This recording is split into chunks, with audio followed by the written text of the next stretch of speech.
yet then. I know, I've lost it. I'm gonna have to wait, find a new one.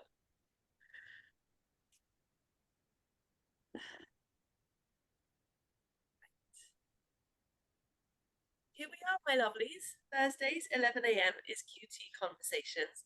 It's our open-ended ramble through the big thinking in tutoring. And I've created a little routine. What was it, Dee? I don't know if it's just me, but your sound is okay, but it sounds tinnier than it usually does. Yeah, Well, I agree. in fact, I'll do then, thank you for telling me that, is I shall turn the fan off. You could just talk louder, but I had a cold this week. I'm surprised I can talk at all. But could be worse, could be tonsillitis. no. Oh, did you have that? Emma had that. Emma had Emma that. had that. Okay, now all of LinkedIn knows that Emma had that. I think all of LinkedIn knew anyway. No, I need your camera on. Okay, let's go. So, QT Conversations has a routine this year. We are rotating between what are we rotating between, Dee? We're rotating between research informed practice, business of tutoring, the book club, which is this week, and then next week we're going to be celebrating successes, which is always a joy, because all of those conversations work. Each one has its own flavor, and we want to do more of each of them. Helen mentioned to me when I was talking about planning this year's curriculum, Helen said, can we revisit some of last year's material and go deeper because of the reflections that have happened since? So I hope that this rotation is going to enable us to do that instead of quite a quick succession. I'm addicted to these conversations, and I hope you are as well. And I tell you really, really personally, they're building my confidence. And that's what they're designed to do, because there's no wrongs around here. There's just a whole lot of shared thinking. So today we're looking at this book, What Works, which is written by Lee Elliot Major and Steve Higgins. Can anyone tell me about Lee Elliot Major, please, my lovelies? Go on, Helen. He's a professor at, I want to say, Exeter Yes. University on social mobility and education and that sort of field. And why are tutors forever grateful to him? So he put out the first paper recommending the National Tutoring Programme. The NTP. Yeah, he called it something different, something slightly different that's escaping me right now. But really what he was doing was he was saying the evidence. At the time, he was running the Education Endowment Foundation, which we know created the... Doing this to them today. Go on, Dee. Is that the thing that we did that you were showing us the other week? Yeah, that thing. Teaching and Learning Toolkit. So the Education Endowment Foundation, that's my checking in with you. The Education Endowment Foundation created the Teaching and Learning Toolkit, which is a fantastic, highly interactive and accessible online tool to help school leaders choose where to spend their pupil premium money. So it uses research to evaluate different types of intervention. This is the book of that tool. So usually we go live and we explore the tool together and we look at what works well, we look at what the impact is, we'll pick on one of those topics and we'll dive into it together. The nice thing about a book on it, well, the downside of a book on it is it doesn't dynamically update, right? So actually those research, if you read them over the years, you'll see that they do update them. But this is very sort of, I mean, you know how I feel about books. This is beautifully put together, beautifully interactive, probably informed the way that I planned the Love Tutoring book. But I think there's some pages in here that I haven't seen on the Education Endowment Foundation website. And actually, that's what I wanted to focus on with you. So we're going to do 3 things in this conversation. I'm going to share with you a page that he calls the 6 dimensions of pedagogy. We're going to sort of fly over those because I think it's nice to continue rooting ourselves in teaching and learning and sort of get a real strong sense of what it looks like as a whole discipline. And then we're going to unpick 10 teaching myths. And I'm going to rely on you to share your prior knowledge, especially conversations that we've had in the past that have informed that knowledge, because I want to move through this material quite quickly so that we can then dip into, Dee, what did you ask me to cover this week? Oh,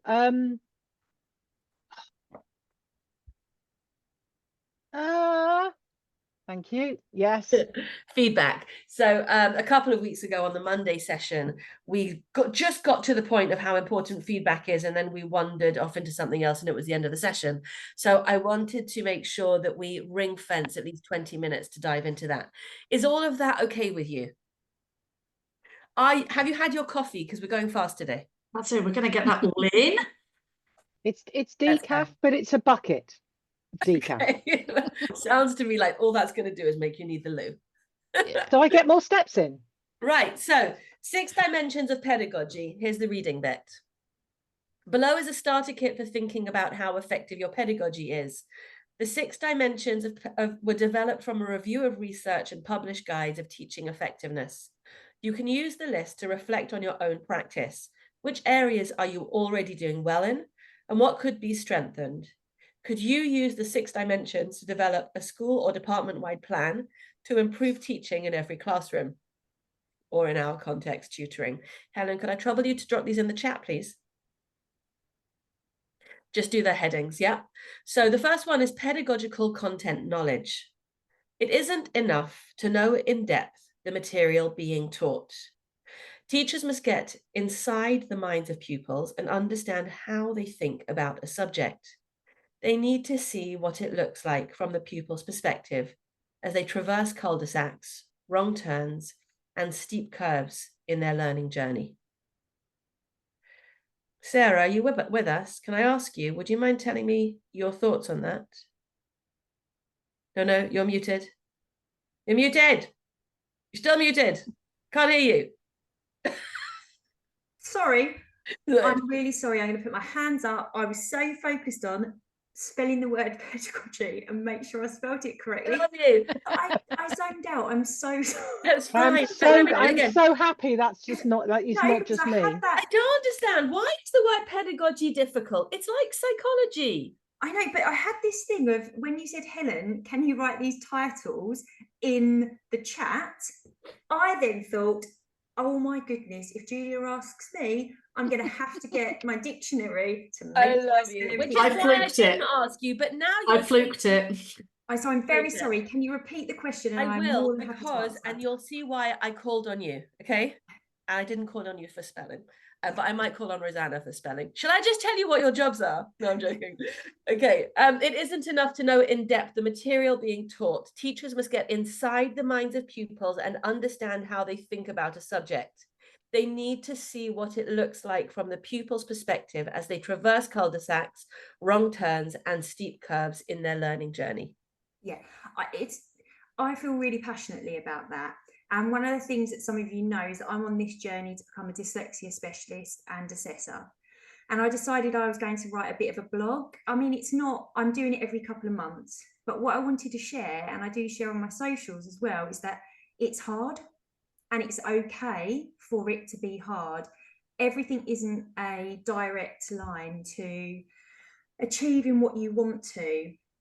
So you have to know what it feels like for the child in that situation to find something difficult. And if we don't put ourselves in those situations, we don't know how they feel. And so it's so important that we understand that and that we look at how we break down our teaching, because even though we get it, actually that doesn't mean to say that the children do. So we need to really unpick things so we can understand how to teach in a much better way. Rosanna, we've talked about the curse of the expert before, haven't we? That's exactly what came to mind for me, actually. I was actually going to make that point. It's really easy, I think, when you've been tutoring something or teaching something, oftentimes for years, and you know a subject inside out, to forget what it's like to be a beginner. And I think you've got to put yourself in the child's shoes and not assume that they've got that, even the basic level of knowledge or what you would deem to be basic, because for you it might be basic, but for them it's not. And I think this applies to every single subject that you tutor. You know, it's really easy to understand. Like, I think if someone, for example, was trying to tutor me maths, they would be shocked at like how little foundational knowledge I've got, right? But it's, you know, you just take things for granted, I think, a little bit. Don't tell them, Rosanna, they don't know. I'll keep it quiet. So yeah, I think it's really important to try to, you know, put yourself in your students' shoes. And I think there's some practical ways to do that, which is, you know, just to ask them, But I guess the difficulty with that is sometimes they might feel a bit embarrassed, like they're not comfortable to share what they don't know. So I think it's about not making assumptions is what I would say about what they do and don't know. And I think it's about making them feel, like you were saying, Rosanna, making them feel it's okay to say they don't know. Yeah. And the only way they can do that is if they can see that it's okay to make mistakes. And I think it's okay to make a mistake on purpose in the lesson. So like if I don't know, just say I was teaching a maths question and I added up something wrong, and they love to be the first ones to say, oh, you've done that wrong. And then for you to say, oh yeah, actually, it's okay for it to be wrong. Can you tell me how I get to the right answer? And you can find out so much about their understanding from doing that as well. There's a lot of can you tell me in that, isn't there? Helen, I feel like you're fantastic at dispelling the curse of the expert and remembering what not understanding. I just wanted to share with you these 4 agreements, which is a book well worth looking at. Don't make assumptions is one of their key ideas there. I think it's so powerful. Rosanna, I'm not going to come to you now, Helen, but I was gonna because I want to move on and there's a pace. But I just wanted to identify that the curse of the expert is a thing that you always have to be mindful of because our students are novices. So number 2 is quality instruction. Great teachers are on-the-go orchestrators of learning, knowing when to prod and prompt, thinking about feedback here, Dee, when to go fast and slow, and when to focus one-to-one or whole class. They command a repertoire of tools, questioning, assessing progress, reviewing previous learning, providing model responses, allowing adequate time for practice to embed skills, and progressively introducing new learning, scaffolding. Effective instruction is all about enabling pupils to take the next steps in their own learning. Margaret Mary, what are your thoughts? Yes. I think what I was thinking about as you were saying all that is weighting, as in EIGHT, Nice. because it depends on where the student is at. And one of the things that and this is what I like best about being a one-to-one tutor, which I didn't realize how frustrated I was in the classroom, because I knew there were times where if I had 20 minutes with that kid, they would get this. And you couldn't afford that as a classroom teacher. And I've just discovered as a one-to-one tutor how much more satisfying it is actually to be able to do that. And I know in terms of weighting, I'm going to relate it to the classroom, but then bring it to the tutoring. There were times where I gave up an outstanding lesson observation. And I remember in the feedback afterwards, I was like, yeah, and knowing that I made a choice because I was with a particular student, helping them, and I could hear the others had finished and were starting to chat. And it was like, well, I have a choice now. I can gather the class and ignore this one, or I can just spend these few minutes with this one. And more often than not, I chose to spend it with the one consciously. So it's like, I don't care about the observation. Sarah, we know that feeling, right? Yeah, but in the feedback I'm getting, oh, this is the point where your lesson changed from outstanding to just satisfactory. And I'm just thinking, yeah, totally. The vindication was, I've been vindicated more than once, because the one occasion where that was said to me by the deputy head, that the kid I was talking about was the daughter of one of the English teachers. And she bumped into me in the corridor and said, Holly was saying this morning that she really enjoyed your lessons. She thought you were a great teacher because you never made her feel stupid and you always took the time to explain things. And I thought, yes.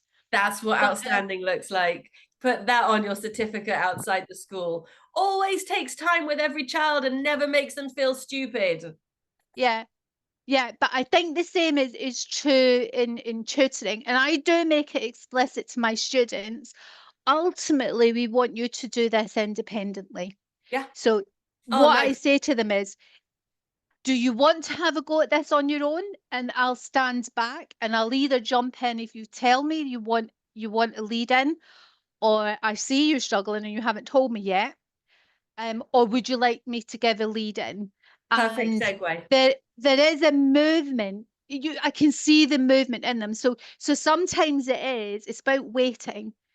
Do I let them do this independently? Because ultimately that is what we want. Or do I give them a lead in? And usually I ask them. And Oh, even if they say good. I'll try it myself and then I see them floundering, I say, well, I don't want to leave you floundering. So I make it clear why I'm doing what I'm doing. It's intentional and it's articulated and it's trustworthy. Yeah, and the We'll go on to student the has a next one, choice. because you'll see that it's a perfect segue. James, I'm going to call on you to comment on this one. All right. Okay. So number 3 is classroom climate. Great teachers perform a delicate balancing act. They create a climate of high expectations, but aren't so demanding that they damage pupil self-esteem. They link the success and progress of students to the effort they make rather than their apparent ability. They value resilience to failure or grit. Can you hear me okay? Yeah, I think that in your topic, the student might be really not as strong at that topic, but they might be, they might have really good ability in sports, art. I teach maths, you might not be good at maths. So it's appreciating the little wins as well, I believe. Like Nice. if if a student, I've had students starting from sort of ground zero, and if you get the small things and you build them up, it's about building that.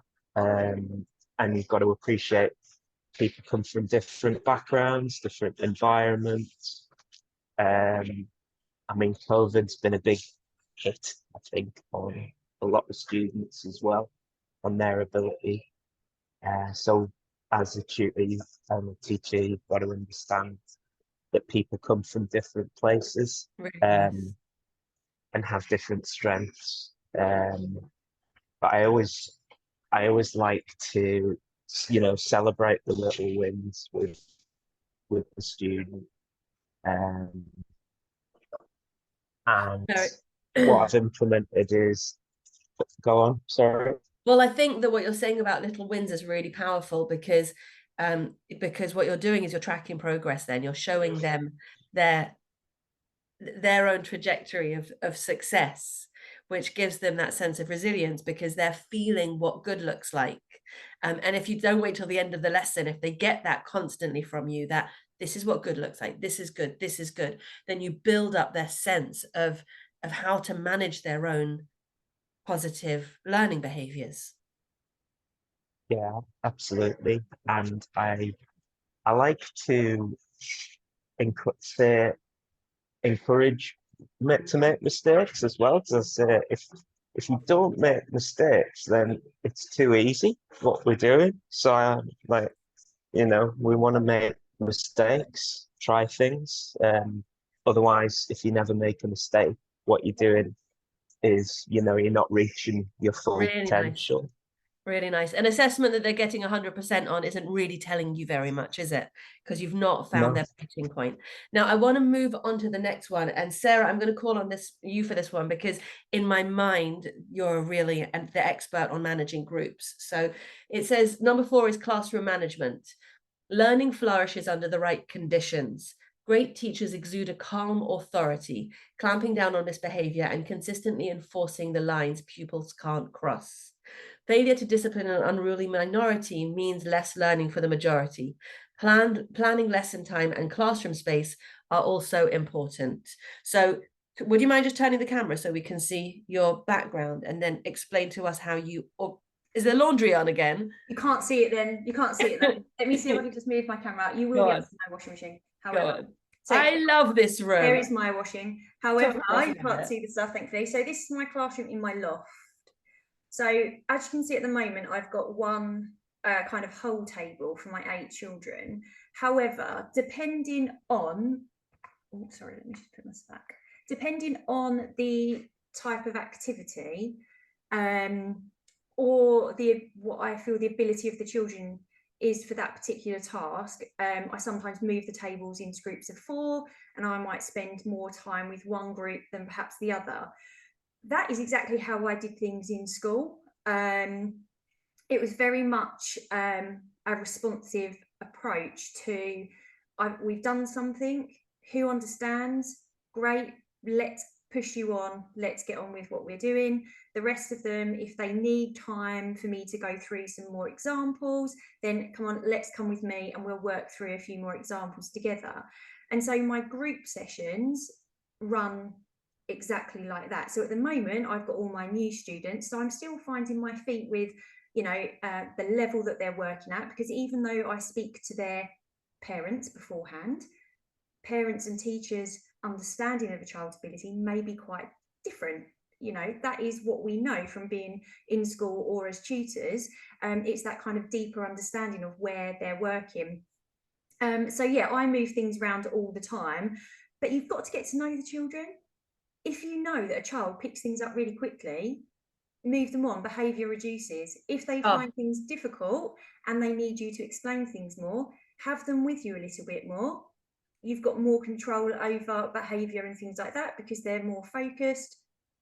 And then let's move them on in their own time. I do 11 plus, you know, yes, they should all be working at a particular level. However, they're all moving on at different speeds. We So know what we feel about should, don't we? Sorry, pardon? We know how we feel about should, don't we? Yes.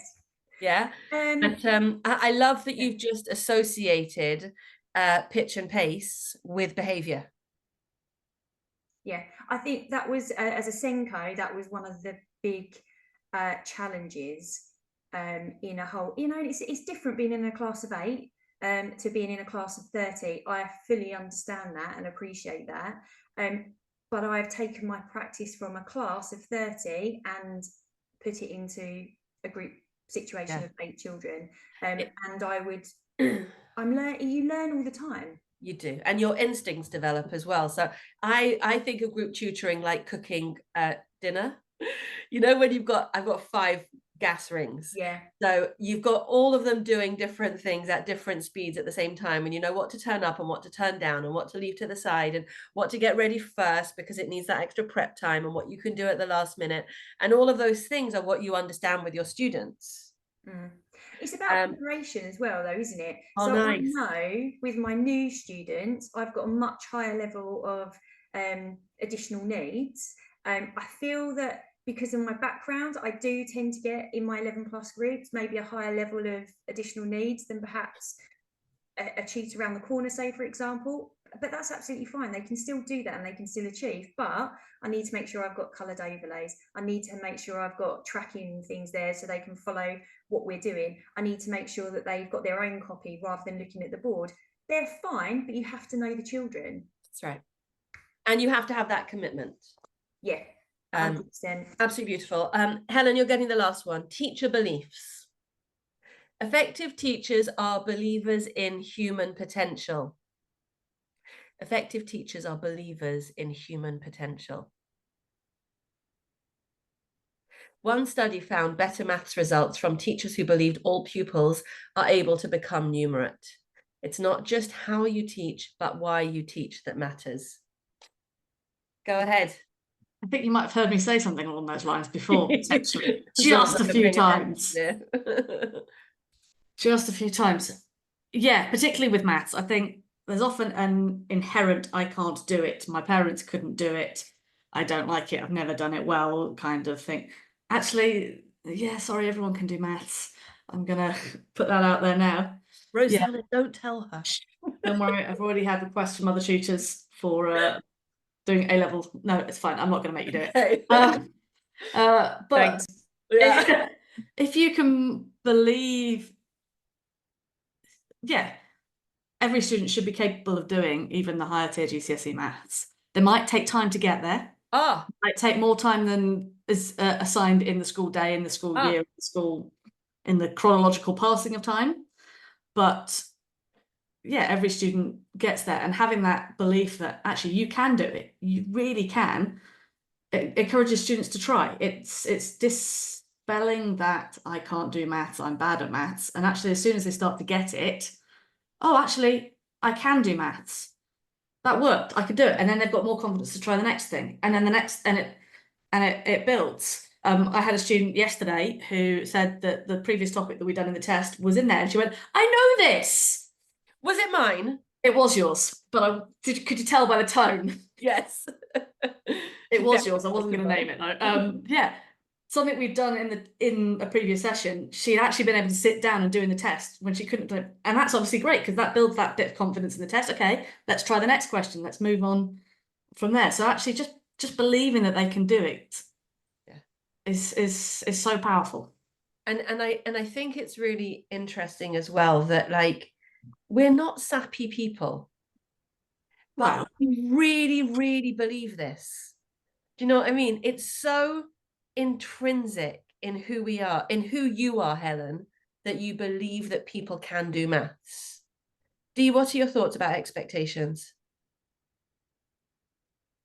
Yeah, like Helen, and yeah, we could get kids to achieve much higher. I mean, I've just thrown something in the chat of what something Sarah was saying about the way that, you know, she got a group of 8, and those that have got it, you know, she pushes them a bit more. Those that haven't, she might have to use, you know, for me in math, it's about finding the metaphor that works for that child. And if what you've already used hasn't worked, you have to, which is why you have to have the pedagogical understanding to know what metaphors you can use, what structures you can use. Nice.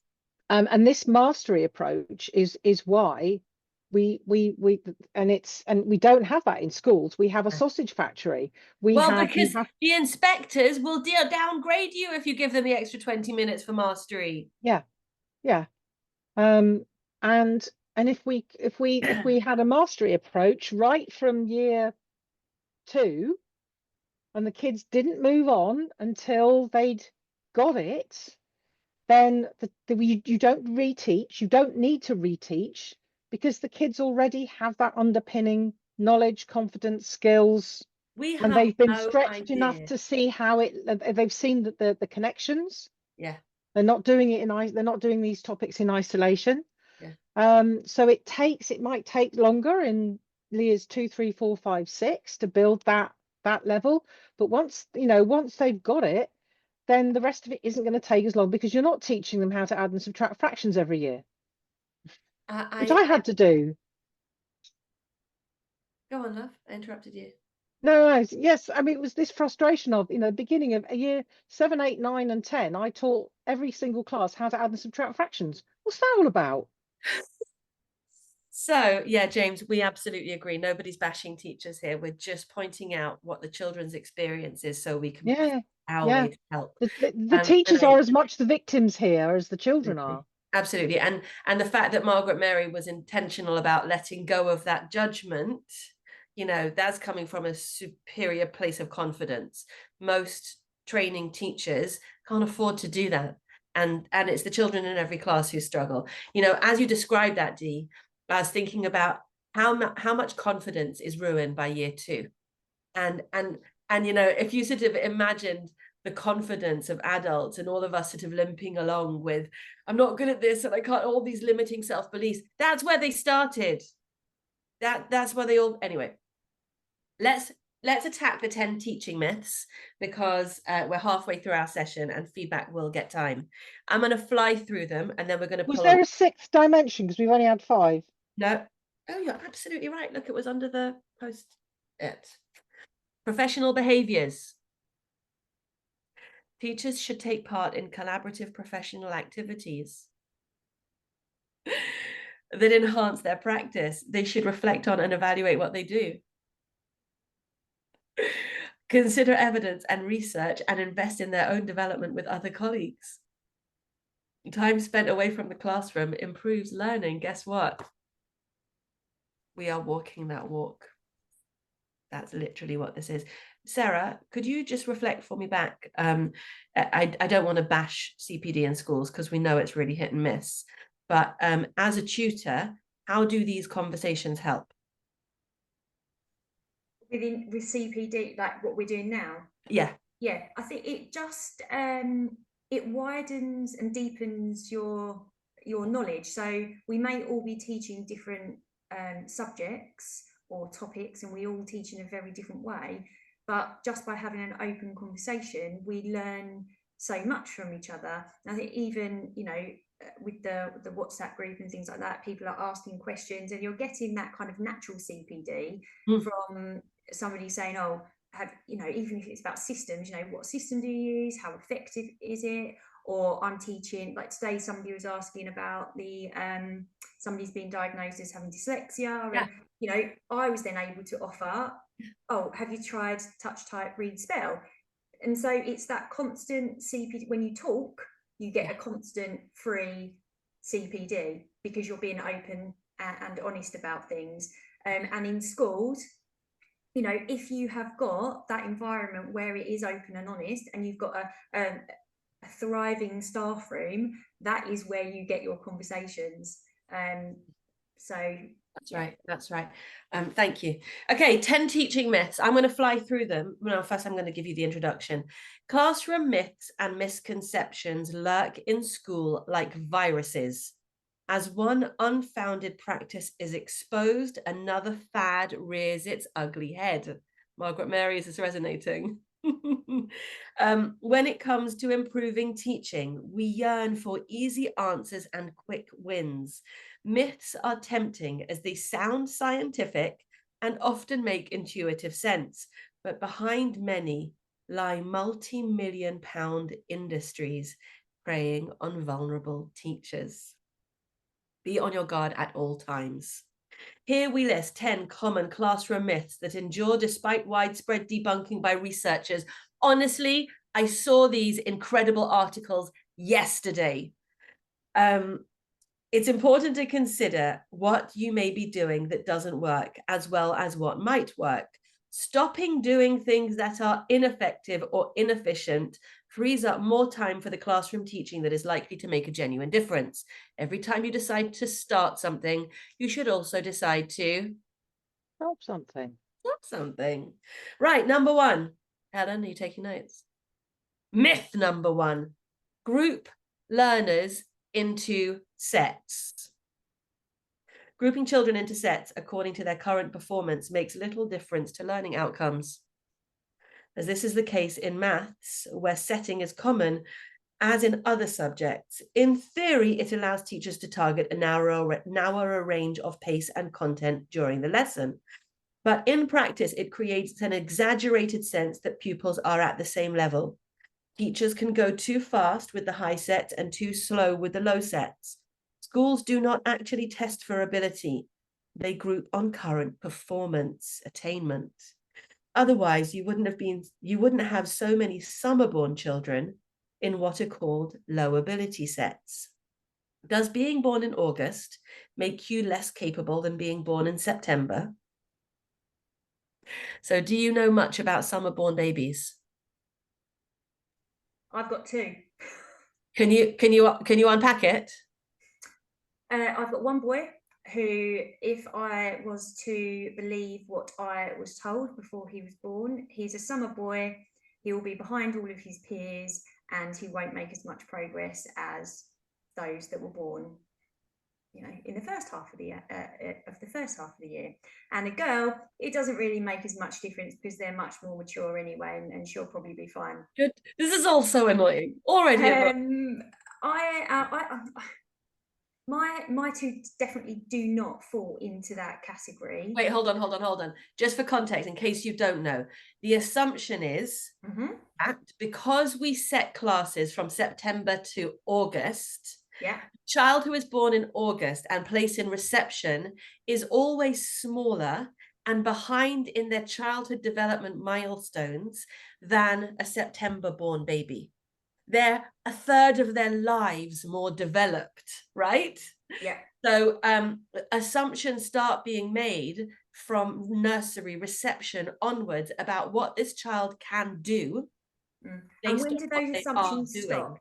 When does it stop? When does it stop? Right. Because even when you sit the 11 plus, if you are a summer-born child, you would be allocated additional marks for being a summer-born child. I didn't know that. Yeah, so it's all standardized. It's almost like golf handicaps. Yeah, it's all standardized scores, and then it's and then it is adapted to your age. But where does that stop? Because we're always making the assumption that that child who was born in August has never actually caught up. But actually, they're then going to step foot into secondary school, and they're all on a level playing field. So yeah, there are huge assumptions about summer-born children, and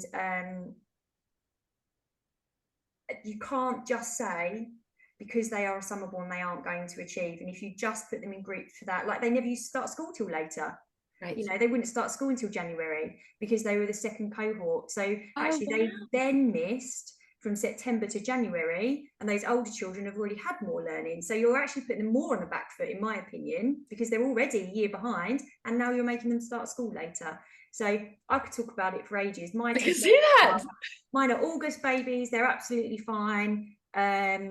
In fact, if I'd have had them at home another year, I feel I wouldn't have been able to stimulate them as much as what they needed. Oh, interesting. That's really interesting. So there's so much in there, but really just the point about separating ability from attainment, what they can do from what you've seen them do, is already a powerful distinguisher there.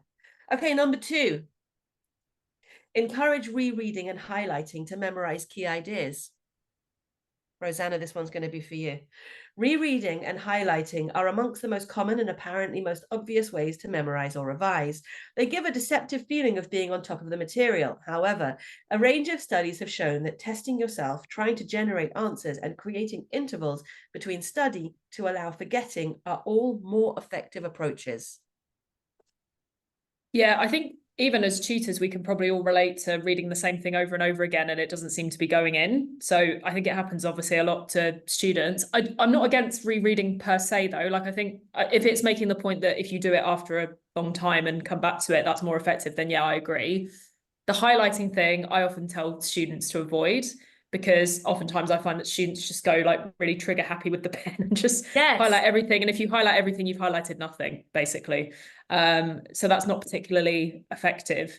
So yeah, I think it's better to kind of read for comprehension at first, just make sure you've actually understood it, and then go back. And I always tell students now, you know, if you're reading something, engage with it critically. Nice. And then I have to kind of break down what that means. And I say, like, if you've got any questions that come up, like I'm teaching poetry at the moment, I say, if you read something that you find weird, not just for poetry, but other things as well, like make a note of it, like ask questions, you know, annotate it, not highlight, but like maybe sort of draw attention to keywords and things like that. And yeah, I think it's funny you say about the pens being pretty, because I was actually listening to a podcast the other day. It was so interesting. It was about somebody saying how like traumatized they were from working in a school in the UK compared to other countries, which was very, very interesting. And they were just saying that a lot of the kind of inspections of Ofsted are geared towards making the books look pretty rather than, you know, like actual kids learning and stuff like that. I think the highlighting stuff falls into that. That's fantastic. Margaret Mary, I wanted to ask you about the use of highlighters in science revision, because I was calling on Rosanna because she's the humanities side of things. Same here. I do use it if I'm using like a dart. So as a way of, one, giving them a piece of prose. Sorry, dart is direct reflection time? No, a directed activity. What is it? About reading text, something like that. Okay. So I think it was some literacy training I did. It says the textbooks, because they've got pretty pictures and diagrams, don't actually help to improve literacy. So if you give them like an article that's just text, and I would use the same article regardless of ability, and then set them an activity with it, which might be 2 different worksheets, basically. That's a lovely distinction. But the first part is that they actually have to then read the text. So again, I might use the language that I think the English teachers would use to say, this is continuous reading. I might read it in class, I might have read it to them, so they get to hear it. But the highlighter is the first part is just simply getting them to pull out some key ideas. So it might be, what word, highlight the word that means this, or highlight the definition of this word. And it's a way of getting them to make notes without making notes.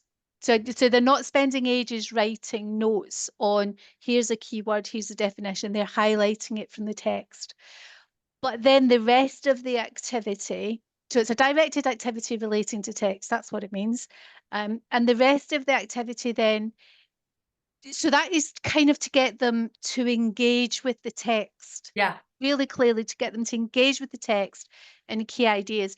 And the rest of the worksheet will be about, they'll then have to write a response. So it will be comprehension or applying what they've been reading. So that's why I would get them to do it. But there is that some kids will just highlight everything.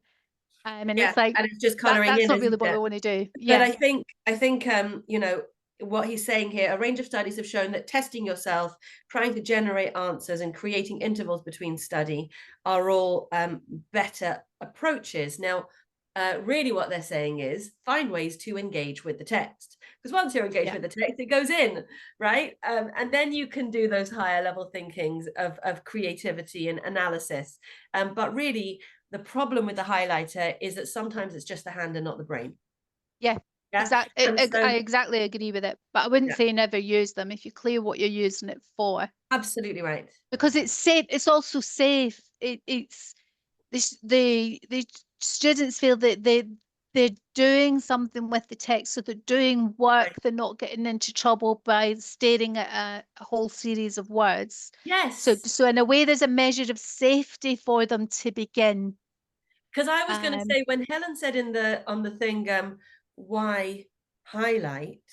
I was going. Why are you highlighting it? Yeah, no, and I know that you were asking a critical question, how you would perform the question to a student, but so my lovely daughter that you tutored yesterday held up her notes to me and she said, "Look, I'm overusing my highlighters. Everything's colourful." Yeah, and it was you know, and she's a fantastic learner, but it's an easy. It's an easy way for her to show me that she's engaging with learning.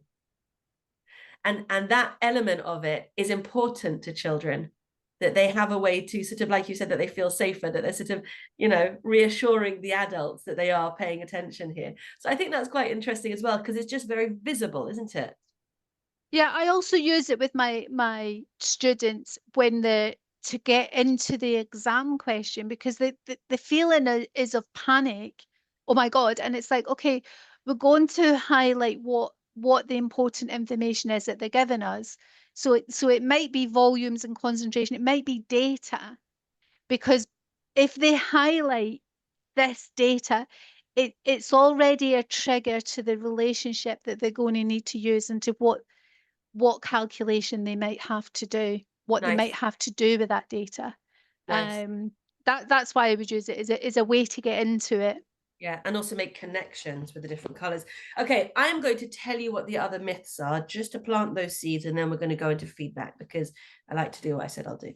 So number 3 was improve confidence and aspirations before teaching content. We looked at this a few weeks ago. If you look at the Teaching and Learning Toolkit, it will tell you that you know, shaking your pom-poms at children, rah, rah, you can do it, building aspiration, is not really meaningful to them unless it's closely associated with the actual academic gains. Number 4, teach learners in their preferred learning style. Anyone want to shout really loudly about learning styles? I'm going to read it to you.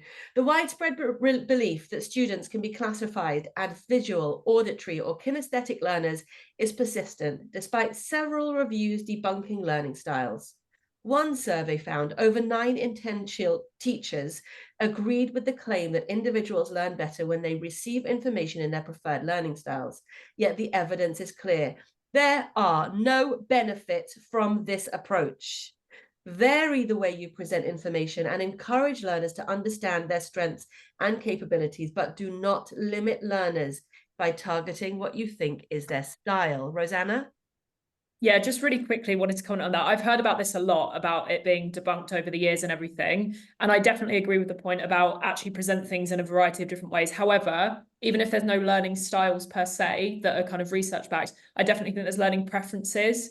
So some students, for example, like they like watching videos and they might prefer that initially over, you know, like reading a text and sitting there for hours and hours. So I think like it's very easy to look and just be like, forget about learning styles completely. It's a load of rubbish. But I do, like, from my own personal, you know, experience, I really like listening to podcasts as a way of learning, right? So it's like, I think we run the risk sometimes, in my personal opinion, of kind of looking at the stuff that doesn't work and being like, right, we just have to completely throw it out and just ignore it entirely. So I think like sometimes it's nice to get a bit of a middle ground and recognize that, you know, even if it's not backed up, like there might still be something that we could potentially take from it in a different way, if that makes sense. Very helpful to not be too black and white with any of this information, and to use all the tools.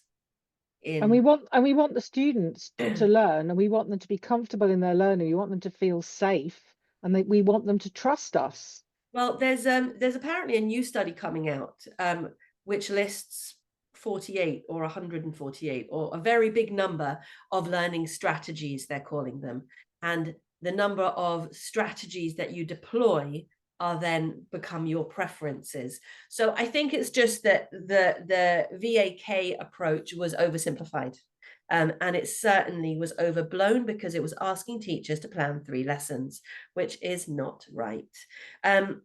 Number 5, ensure learners are active, not passive. So this is actually attacking the brain gym idea. And it's saying, rather than getting your children up to jump around in the middle of the lesson, maybe you just want to make sure that your lessons are not dull. Genuinely what he says. Number 6, digital technology increases boys' motivation and engagement. He says, yes, but it also improves girls' motivation and engagement too. Number 7, teaching assistants don't help pupils to progress. It's true that poorly managed and prepared teaching assistants have little impact on learning, but that's the whole point. They need to be managed by teachers and be prepared and trained. TAs can be invaluable secondary educators. Secondary educators is an interesting phrase for us, isn't it? Yes, how a properly prepared and trained teaching assistant might be a tutor.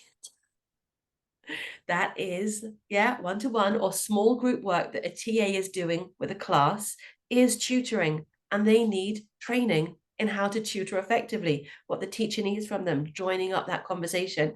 If they're just sitting at the back of the class with scissors and Pritt stick, preparing displays, something's gone wrong. Number 9, it's always good to praise pupils. Dee, we've spoken about this. Praising pupils can feel like the right thing to do, affirming the work of learners. But studies suggest the wrong kinds of praise can do more harm than good. I'm going to leave it there. We've discussed toxic praise, and there's a lot about it in my book as well. Number 10, allow learners to discover things for themselves. There is no evidence that discovery learning works better than other approaches. ... I'm not going into Montessori now. You can't make me. I'm going to leave it there and go into feedback for the last 10 minutes. But I think, just like we said about highlighters, rolling our sleeves up and engaging in the content was the goal. Effective feedback for learning.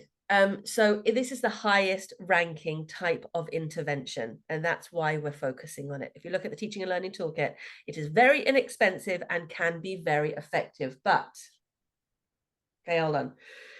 Learning benefits: boost the confidence of pupils and their belief they can succeed. Pupils must overcome perceived threats to take leaps in learning. Hold on to that idea of leaps. Builds a climate of trust in the classroom through which greater challenge can be provided, which of course has relationship underpinning it. Unexpected finding, this is what I want to hold on to as well. Feedback can make things worse. Okay, so not all feedback is created equal. Teaching tips: tell learners when they are right and why, more than when they are wrong. I know this is something that Dee is really passionate about. Show learners where they have improved. Praise selectively. Use digital feedback where appropriate. Provide feedback for challenging tasks, and develop peer feedback. So those of us who are tutoring in groups really need to lean into the peer as well as the mentor. Right, so let's think about it for a second. So as we know, feedback can come from a variety of sources, from other adults, teaching assistants, older pupils, digital technology. Those were those pings that we mentioned in the last session. And then other collaborative learning opportunities. The aim is to get learners to internalize the feedback so they can monitor and improve their own learning. So we are moving towards metacognitive self-regulation. That's what we really want with feedback. We want the feedback to be internal. Yeah. So when we mess up, we know it usually before others, right? That's our internal feedback system. So it says here, and I think this is really powerful, feedback is an emotional and cognitive process. So we didn't see the word emotional coming there. Feedback is an emotional and cognitive process. Students may face threats to their well-being when considering leaps in learning. The fear of losing face in front of their peers, or the fear of getting a question wrong. Pupils will take one of two roads: the growth pathway to make learning gains, or the well-being pathway to avoid threats. Learning gaps must therefore be large enough to extend learners, but not so big that they're set up to fail. Pupils will make more effort if they believe ability is malleable rather than fixed, and if they're oriented towards mastery or self-improvement rather than performance or how well they do compared with their peers. Feedback shouldn't threaten pupils' belief in their ability to learn. Feedback from peers and digital technology is often seen as lower threat than feedback from a teacher or other adult with authority. It can also be easier to increase the quantity of feedback from peers and technology than from an already overworked teacher or tutor. Right. James, can I call on you first? Yes. What are your insights from that information about feedback? I think it's really important to make sure students understand what they're doing well. And I like to phrase things in a certain way when I'm giving feedback. So if a student's not doing something well, I say, I sort of phrase it, this is what we can improve on. Or if someone's doing something really well, I say, this is excellent, this is really good. So I was trying to phrase it in I think, put things in a more positive way. Really interesting how you use the word we. This is what we can improve on. That already was gentler than this is what you can improve on, because it's almost like, instinctively you have to be careful not to, stand to, create distance. You need to create closeness when you're sharing feedback.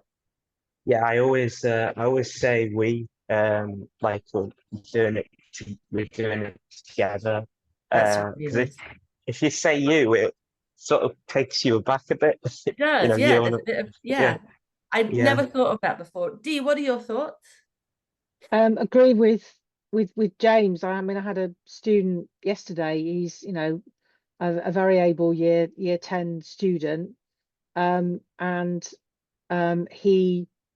asked him to explain something, and he gave me a mathematically rigorous explanation, because we talked about it and we talked through it, and I'd shown him why this was better. He did it all by himself, and I said, yes, well done.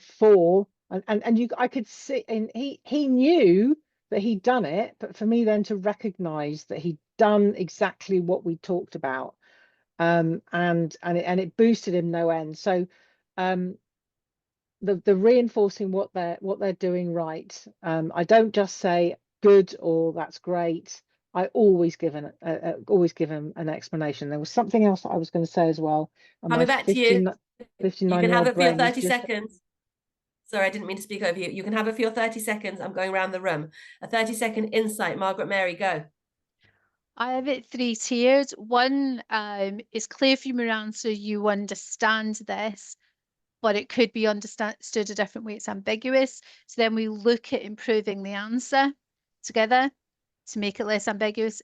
And then we say, let's have a look at what the examiner wants. So we recognise that doing it for the examiner might mean something slightly different because we have to placate them at the end of the day. Isn't that interesting how you bring that in as the straw man? He can take the blame. This is what we have to do for him. Sarah, Well, they have different characters. They're fussy. Yeah. Sarah Webb, what's your reflection from this session? I'm going to go away and think about feedback to individual children in the group sessions and how perhaps I could make that more effective, because I do a lot of group feedback, but I'm really going to reflect on that personal feedback that I might be able to give them more instantaneously. I think that's fantastic. I'd love to hear about that. I'd also love to hear about the peer feedback that you might build in. Rosanna? Yeah, I really like the idea of peer feedback as well. And I think it's really easy with feedback to fall into platitudes and just say like, you know, well done. But I think making your feedback really specific and targeted, and it's not really about what you say, it's how you say it as well. So I really like James's point about saying like, this is something we could work on, because it makes it less like you're distant from them and that it's more collaborative, which is really nice. Really nice. If you haven't seen it recently, you must watch Austin's Butterfly, which is the most delightful video on the power of feedback. Austin's Butterfly. Margaret Mary's nodding along. James, you watched it recently on the course, didn't you? What's your reflection from this session, James? For me, it's mainly I want to come to these. For me personally, to get out of the sessions is to build myself more knowledge. I think I'm sort of sparking my brain to think of more ideas, what I can implement in my practice, and it questions myself. It sort of feeds myself back. Yeah. Am I doing this the right way? Could I improve? So out of these sessions, that's what I'm getting. Fantastic. It's a lot of self-improvement. So healthy. Helen, yours? I'm good well on that emotional line, that emotional and cognitive process. I'm doing some stuff on metacognition at the moment and just thinking about actually there's an emotional side to feedback, but a student needs to be in the right headspace to hear it and manage the emotional side. Explore readiness. Beautiful. And Dee, finish us off. Because I do one-to-one, not groups, I can't do the peer feedback thing, but I can make the student question themselves about why this was good and what could I do to do better. So when I was way back when I was teaching, I did a little action research project on peer feedback. So yeah, I think being more intentional one-to-one with getting the students to, as James said, I do this reflection thing at the end, but what went well, why did it go well, but what can I take on, what do I need to do differently, what do I need to go away and look at. And in fact, for a couple of my newish students, got a time issue in the bit paper, the final page isn't just a content, so each it tells them what's on each page, but there's also a running list of topics and things that they need to go back and revisit. Guardrails, really nice. I just want to share with you, I'm just preparing a session on rubber duck debugging, which is an idea from coding, where coders who don't necessarily have friends to talk things through with, they talk to a rubber duck and they tell them their problems, because frankly nobody's husband or wife wants to hear it, and they talk through whatever the problem is, and in the clarifying they tend to find solutions. So I think that your students need a rubber duck, Dee, and then they can tell them what they've learned. Thank you so much. You guys are so exceptional. Thank you, Dee. Thank you, Margaret Mary. Thank you, Sarah. Thanks, Rosanna. Thanks, James. You guys are the best. Have a great weekend. Lots of love. Bye. Thank you. Bye.